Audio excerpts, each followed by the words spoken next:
क्योंकि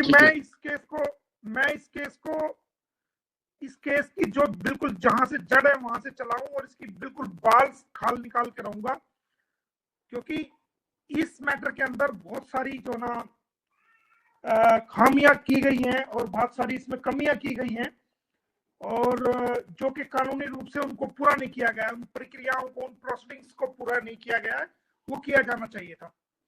अब लड़ाई सिर्फ ये नहीं है कि बच्चे मिले, लेकिन अब लड़ाई ये है कि कानून की पालना किसी देश में कैसे हो। बच्चे तो मिलेंगे, बच्चों को तो कोई माई का लाल रोक नहीं सकता। बच्चे तो सीमा से उसके फादर को मिलेंगे ही मिलेंगे, क्योंकि सीमा कहती है कि मैं प्यार के लिए आई हूं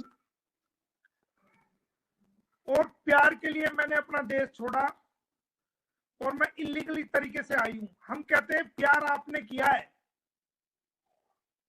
इन बच्चों ने तो प्यार नहीं किया। इन बच्चों ने तो अपने बाप से प्यार किया ना, जो उनका बायोलॉजिकल फादर है। जी सर। भाई आंखें आपने किसी व्यक्ति के साथ एक शादीशुदा होते हुए, जबकि आपने तलाक ना पाकिस्तान में लिया ना भारत में लिया, तो आप तो अब तक भी जो पासपोर्ट के अंदर लिखा गया है, उसके अंदर पासपोर्ट के अंदर भी जो है ना आज तक गुलाम हैदर का नाम लिखा हुआ है। आपकी एनआईसी के अंदर गुलाम हैदर का नाम लिखा गया है। आपकी फैमिली आईडी के अंदर, जो आपकी फैमिली आईडी होती है, उसके अंदर भी आप फादर का नाम, गुलाम अहमद का नाम लिखा गया है।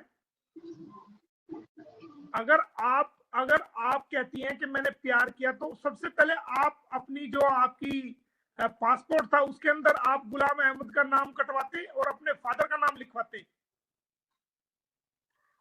जो आपकी एनआईसी है उसके अंदर अपना गुलाम अहमद का कटवाते और अपने फादर का लिखवाते।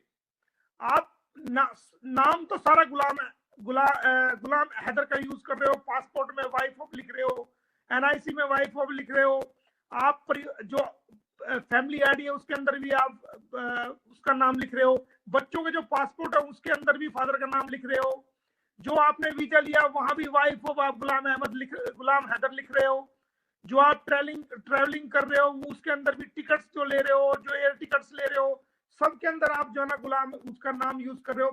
तो अपने आप को पत्नी तो आप खुद ही बता रहे हो गुलाम अहमद की।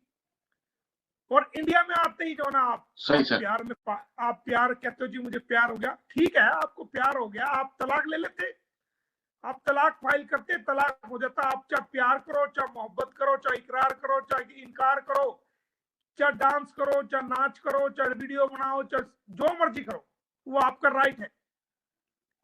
लेकिन ये कैसा प्यार है? आप एक शोहर के होते हुए आप दूसरे के नाम का सिंदूर माथे में लगा रहे हो। ये तो हिंदू कानून में, जो हमारा हिंदू मैरिज एक्ट है, उसमें कोई भी इसका प्रोविजन नहीं है कि without the divorce a Hindu woman can not entitle to get the second marriage without obtaining the divorce. She can perform the marriage after her previous husband death or taking the divorce from him. तो अब सवाल ये है, कई सारी बहुत सारी चीजें हैं जो आ रही हैं। जी जी। तो अभी इसमें बहुत कुछ होना है, ऐसा नहीं है।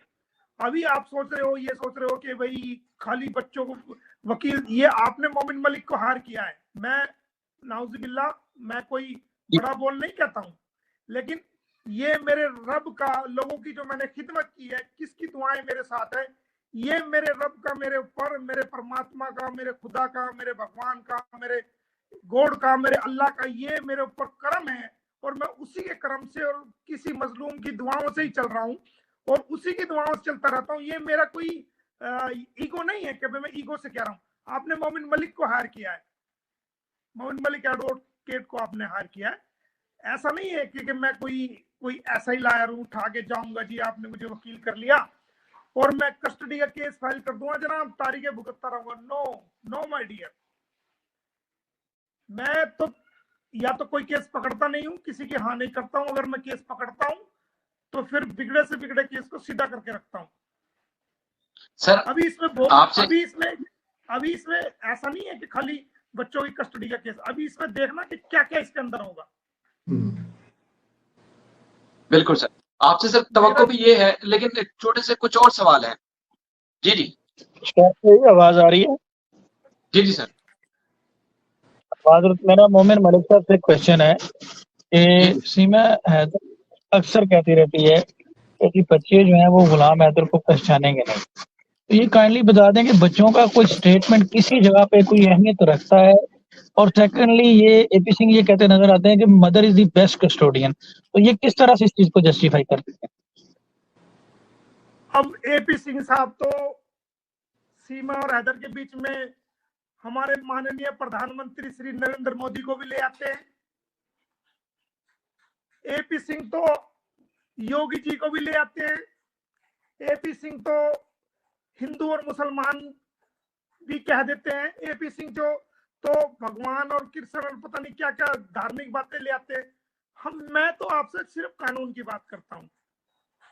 मोदी जी और योगी जी वो हमारे भी प्रधानमंत्री और मुख्यमंत्री हैं, उन पे तो सभी का अधिकार है। और योगी जी ने और मोदी जी ने ये कब कहा था कि आप बिना वीजा लिए गलत तरीके से भारत में एंट्री कर जाओ? बता दो। अगर योगी जी और मोदी जी इस बात को सही ठहरा दें कि कोई पाकिस्तानी व्यक्ति, अगर ये तो सीमा हैदर है, अगर कोई बैड इलीगल एलिमेंट्स कोई गलत तरीके से भारत में घुस जाता और भारत में आके कोई बम फोड़ देता, कोई विस्फोट कर देता, उसका जिम्मेदार कौन होता है ये बताओ? क्योंकि आपके यहाँ भी, क्योंकि पाकिस्तान में भी बहुत से बैड एलिमेंट्स है ना, अच्छे और बुरे हर देश में होते हैं। हमारे देश में भी है, आपके देश में भी है और दूसरे देशों में भी है। तो ये बताइए कि अगर खुदा न खास्ता कोई बैड एलिमेंट्स आ जाता बिना वीजा लिए नेपाल के रास्ते से, और वो आके कहने लगता जनाब मुझे तो भारत की लड़की से प्यार हो गया, मैं तो प्यार के चक्कर में आ गया, तो क्या मान लेते उसको आप? बताइए। इसी वजह से तो सर हम सब परेशान हैं कि ये आखिर क्या हो गया कि कानून उसको कानून को नहीं देखा जा रहा। और ये जो मेरे से आपने सवाल किया कि वो ये कहते हैं कि भी ऐसा हो जाएगा, देखिए मैं करता हूँ कानून की बात, मैं इधर उधर की बात नहीं करता, ना मुझे पसंद और ना मैं टाइम वेस्ट करता इधर उधर की बातों में। मैं मेरे साथ लीगल क्वेश्चन कीजिए, इसका जवाब ये सही मैं आपको बताता हूं कि पेरेंट्स के अंदर से, जब पेरेंट्स होता है, पेरेंट्स के अंदर से कोई व्यक्ति अगर किसी एफआईआर में इन्वॉल्व हो जाए या उसके खिलाफ कोई एफआईआर लॉन्च हो जाए और वो एक्यूज्ड बन जाए और कोर्ट